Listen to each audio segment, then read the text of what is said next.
Now we're going to sharpen it. Starting here with 120 grit. Got my bucket of water there to my left.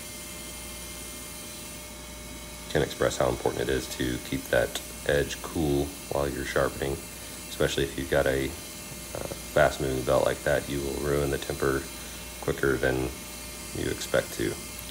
I've definitely ruined a few in my day. I've been cleaning these axes up now for about 4 years, and it's funny to look at some of the ones that I did in the very beginning. It's just as fun as it was then, but it's kind of funny, the stuff that you try and learn by your mistakes. At this point, I'm going to a 320 grit from the 120. Just trying to keep that same angle consistent.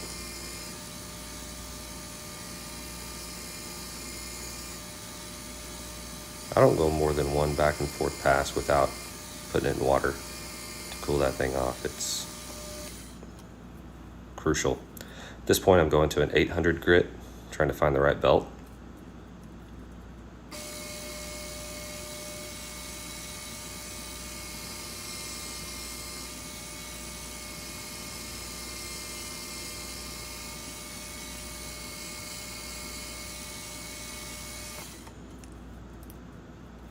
The last one here is a 1000 grit.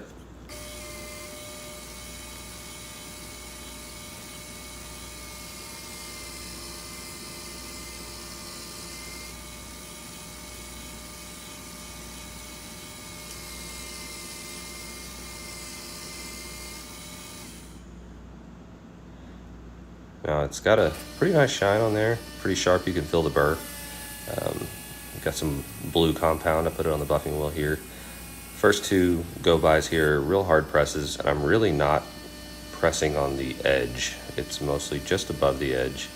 And this is for the polishing effect. Once I get the shine that I like, you can see here now I'm working that burr off. And I gotta grab a piece of paper here. It's not perfect, but it definitely, it'll cut paper. So I'm happy with that. Looks really good.